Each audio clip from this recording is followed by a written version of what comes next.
So the album drops on Juneteenth. Juneteenth. How perfect is that? Super perfect. Did you plan Super that? perfect. Or did it just happen to kind of No, actually the album was supposed to come out sooner. And it just wasn't the time for all that. You know what I'm saying? Because first and foremost, before anything, I'm a Black woman. So when everything started happening, nothing else really mattered. You know what I'm saying? And, as things calmed down a little bit, and Juneteenth was approaching, which you already know, We Got Love made it. I already dropped singles way before everything happened, as far as like for our people, and just being I was like, Juneteenth would be perfect. June 19th, let's go. and then the artwork is so dope and positive, uplifting and fly and Black, and it's just everything that it should be on and it's like everything is just like it gets straight to the point, even with the title, just the album, straight to the point, no extra shit, just straight to the point. And I just got it, so I was like skimming through it a little bit. It sounds like a party in a kind of a way. Like there's so many features on it, which normally sometimes I like that from the artists and sometimes I don't, but it really works. It feels like you used everybody in a certain type of way. Exactly. And it don't feel like, oh, I want a star-studded album, so let me just throw this person. Like literally the records make sense for that person. And it's crazy because the caliber of records, it looked bunched up because those records match that actual section in the album. Because if you notice, I have the album in sections. So it's like when you're cleaning up or you're chilling at home, when you listen to the album, nothing is catching you off guard. You got all your family, lovable records coming first, and then they go into Studio L, which is your sexy stuff. You got Studio B with this nigga, you got me fucked up section. You know what I'm saying? Stop playing with me, bad bitch. You know what I'm saying? Yeah. You got Studio U for all the ballads and the unconditionally fighting for love records. And then you got Studio M, where it's like, we got love, we made it, how you want it. It's one emotion from each studio room, pretty much, in M. Wait, I have so many questions about the album and the features and all of that stuff. But first of all, congratulations, mama. Thank you. How far, I don't know, did you say how far along you are? Or I'm about 6 months. Oh, you're in. Oh, yeah, I'm in. I'm about to be done, baby. I'm up out of here. Come October, it's lit. How are you feeling though? Because you look beautiful. You're not even like swollen in the face or nothing. Like you're not even. Are you getting sick? Like how do you feel? I ain't gonna front. The first 4 months of my pregnancy, I was extremely sick. Like I just started like really getting better, and I still have my days, but I'm finally getting to a place where I'm like, I'm feeling okay.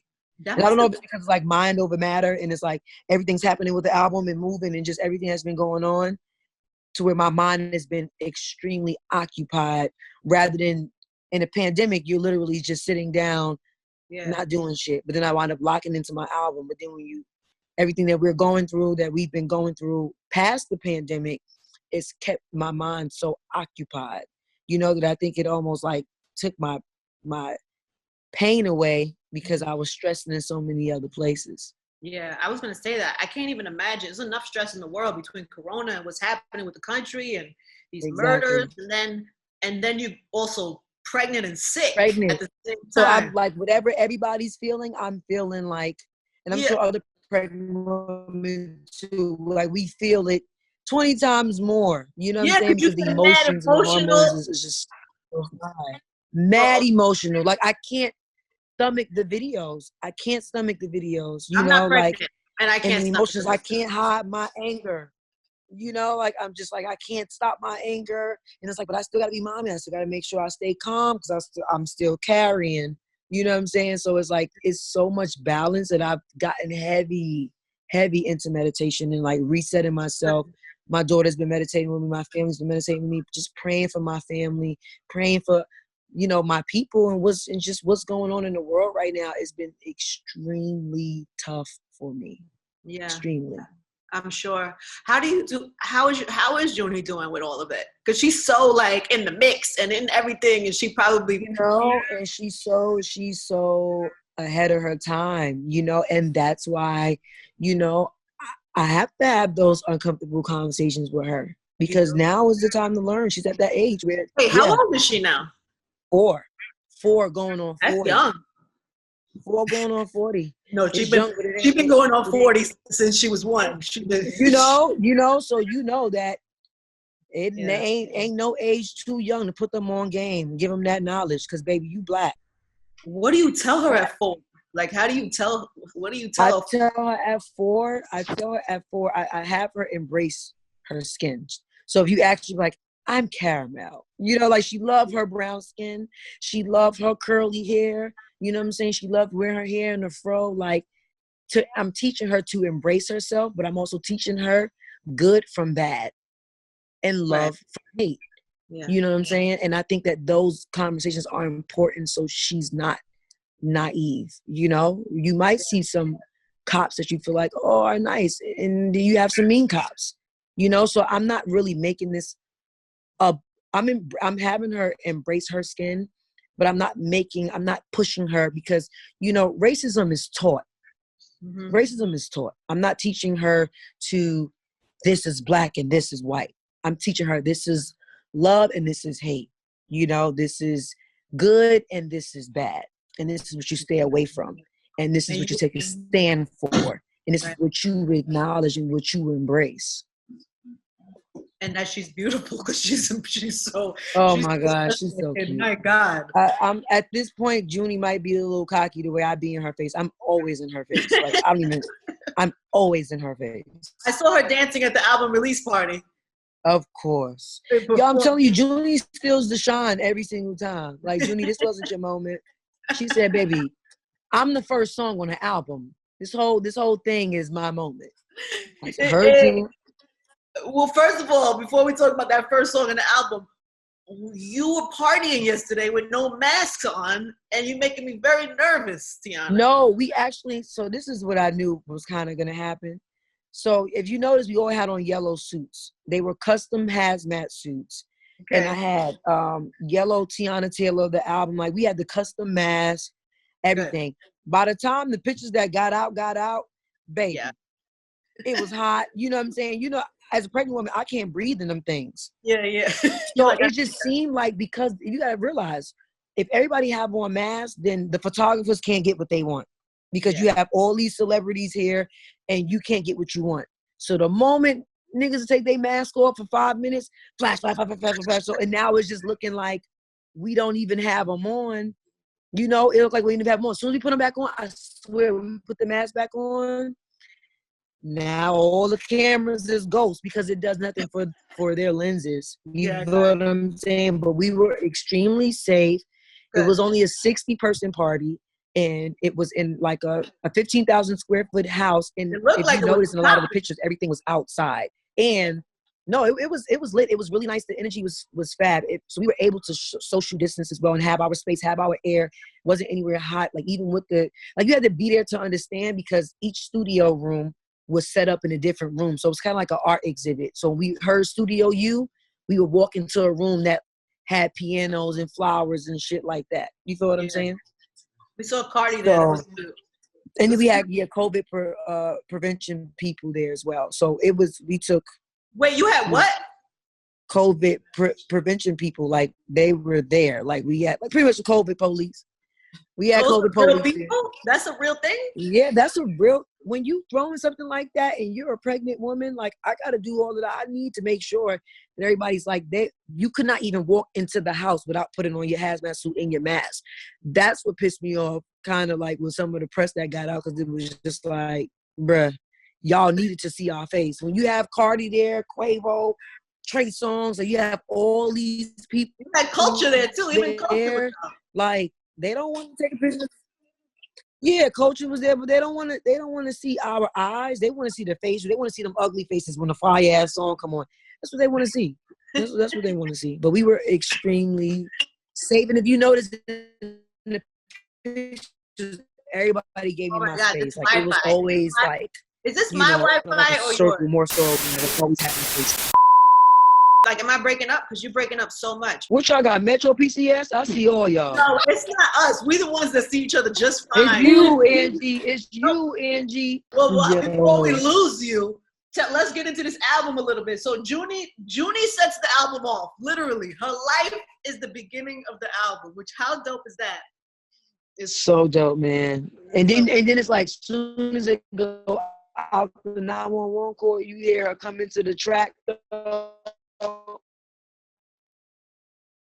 How dope is that? Like, it's crazy that, she wasn't, and it's crazy because I ain't gonna front. When I first heard that phone call, I was so mad. I felt like my privacy was just like invaded. I'm like, why would y'all do that? For people who don't know, the beginning of the album is literally the phone call.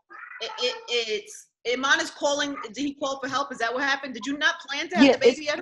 It's the 911 call from when I went into labor with Junie. The thing about it is, the moment I went into labor, I'd be like, I was in labor for 72 hours. No. When my water broke, it was like a movie. When my water broke, I was already crowning. Her head was already coming out. So that's why you hear on the phone, baby is in my hand. Like, Junie, you hear him crying, you hear the different emotions, you hear one scream. That one scream was the rest of Junie's body coming out. And that was me. You notice she didn't cry. She was just looking around the whole time. I knew she was had herself. She was looking around like, oh yeah, I missed it here. Like she was here before. Like she was looking like, okay, cool. Were you freaking out? Like, did you? It was something in me that just turned into mommy mode. I was freaking out when I started crowning and I was going to the floor. I said, baby, I'm not making it to this car. But I'm freaking out, but it's still something in me that's just like, like you gotta, like something was in me pushing me like, oh, it's time. Like this ain't the time to freak out. You feel what I'm saying? Like we got to do what we got to do. And even though what I think people also don't realize too is a lot of people were saying that operator was kind of mean. No, the operators just cannot panic with you. You feel what I'm saying? And he actually kept Iman really, really, really calm. You see, Iman's like, what do I do? He's like, I'm gonna say what to do in just a second. Like, just, you know what I'm saying? So it was like, I respected it because at first I was like, he was mean. But then I was like, okay, I get it, because the more I listened to it, the more I realized that you did what you had to do and you pushed us through that. Because if he would have panicked on the phone with us, I probably would have died. Because I was already panicking inside, but it was happening so fast that there was not really much panicking that I can do. Her head was already out. Junie's shoulders was still in and she was still looking around, head out, just the head. And she's looking around. I'm more scared that a pair of shoulders about to come out of my vagina. I wasn't even scared about everything else. Because, I'm a tomboy, so I'm just like, I just knew that I was going to the doctor. I was going to give me a little epidural shot. Like, I did not care. I don't like pain. Yeah, so imagine a baby's head being out and they're looking around. And I'm like, I'm looking at my husband like, a pair of shoulders about to come out of my vagina. A pair of shoulders. But at that point, I didn't know that the baby squiggles out. And there's no doctor or nurse here. Just no doctor or nurse. Like, not even for the umbilical cord, nothing. It was like a movie. The moment we finally tied the umbilical cord, they bust through the door. I was trying to figure out how the hell they even got in. I'm like, this is like a movie. Wait, so who cut the umbilical cord? They cut it when they busted in? Yeah, when they busted in, they gave me the scissors and they let me and Iman cut it. But we had to tie it with the Beats by Dre headphone cord. Like, we tied it with a headphone cord. Shut up. So the blood wouldn't keep, traveling. So we had to tie it until they got there and then they cut it. And they literally walked in 2 minutes after we tied it. Like, the shit was like a movie. And it's crazy because my app said the complete opposite. Oh, if your water break, you can be into labor for 72 hours. It's not like the movies. I couldn't believe it because at that time I didn't know that the baby's body gets squiggly and stuff. But how funny is it that the app told me, don't let the movies scare you. You can still be into labor for up to 72 hours. Blah, blah, blah, blah. And then, baby, I get the movie birth, and then the next day, the app got the nerve to say, Iman Shumpert and wife Teyana Taylor gives birth on the bathroom floor. But I don't think the app knew that I was an actual member of the app, but it was just funny to read that on the app. That's so funny. That's really funny. And it's actually the beginning of the album, everybody. So at the beginning, you actually hear the phone call that he makes to 911. And it freaked me out. You told me don't worry if the water breaks. This Wi-Fi. You can't be doing press all day with this trash-ass Wi-Fi, yeah. I'm telling you, Angie, I think it's good. I think you should Wi-Fi in your neighbor or something.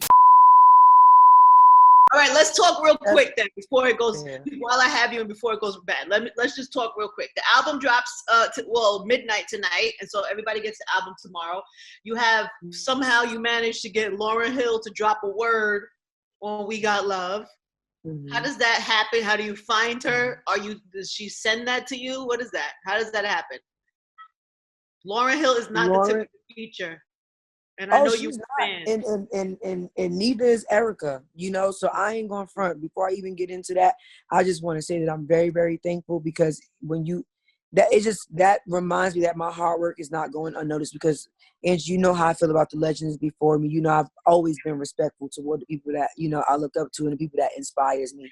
So to get that kind of love back is amazing. We reached out to Lauryn, and she personally sent me that was a voice note that she made for me. That wasn't something that I found or sampled. Like, that was an actual voice note that she sent to me when I had my people reach out for some inspirational words for the album. Were you so it's just everything. What did you do when you got that? I just kept playing it over and over and over and over and over again. Like, I get the chills every single time, because it's just like you took out the time to do that. And that wasn't something that I went on YouTube and like found and was like, hey, can you clear this? Like, that wasn't that.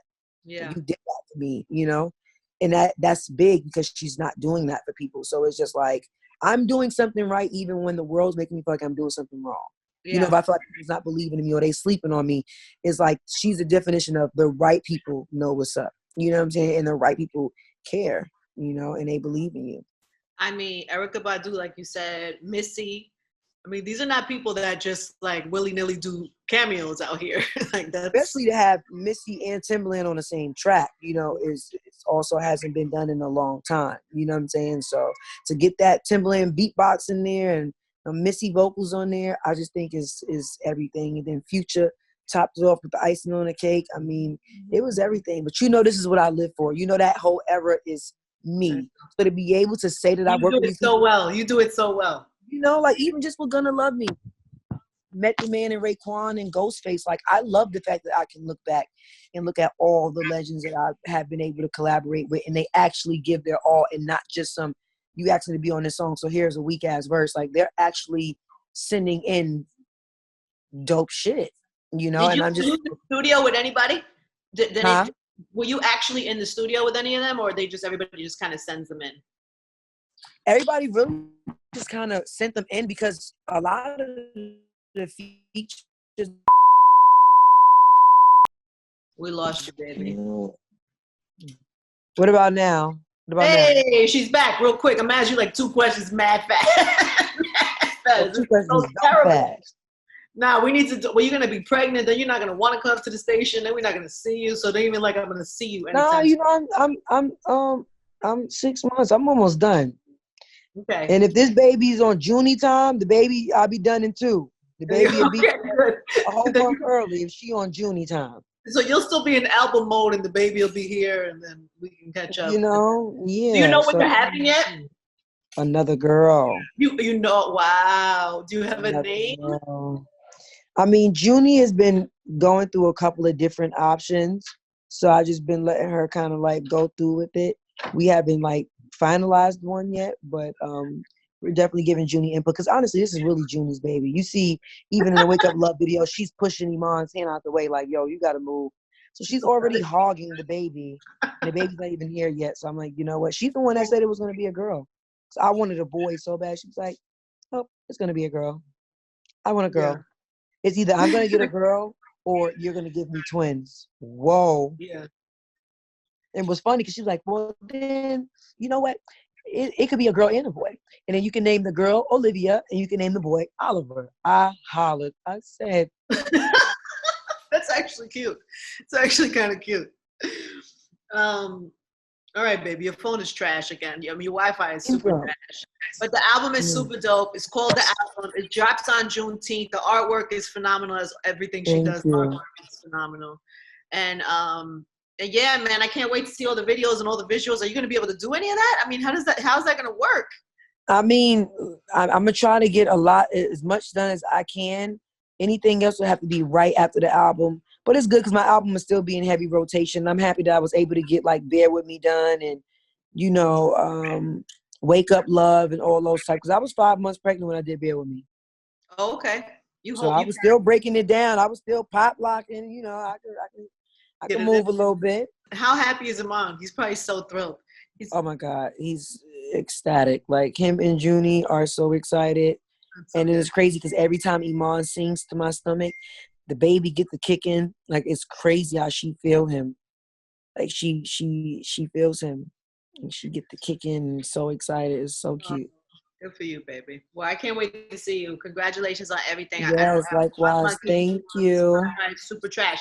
But what tell people what they need to know. What do we need to give them a little, just a taste of the album, because they'll probably see this right before it drops, what they're about to get or what it means. Yeah, I mean, what you're about to get is a whole experience. You're about to get a ride, and you're gonna be on definitely an emotional roller coaster, because literally the album being broken up into the 5 sections, you're gonna experience every single emotion you can possibly experience. And what I love about it is you'll be able to control what you want to hear. So if you're in a mood where you feel like being in your feelings, this is the section for that, and you don't have to worry about a song going from like a gospel song to work this, you know what I'm saying? So it's just like we have the structure is like straight up, but never would have made it, so it's just like it's great structure, and the sequencing is everything, and you're just gonna love the vibe. So get ready to go through every emotion. Good. And you're happier, right? I feel like last go around, it was like you were happy, but you weren't all the way. You had issues with how. I just wanted some structure and stability. That's all I ever wanted, on a project. And I feel like with this project, it's actually structure and stability, and I'm in a great place. You know what I'm saying? Like, at least I know that I put my all into this album every single step of the way. Now, the rest is up to the label, and I'm going to do the great promotion and shit. But I know with this album, it's a great piece of work. Congratulations, baby.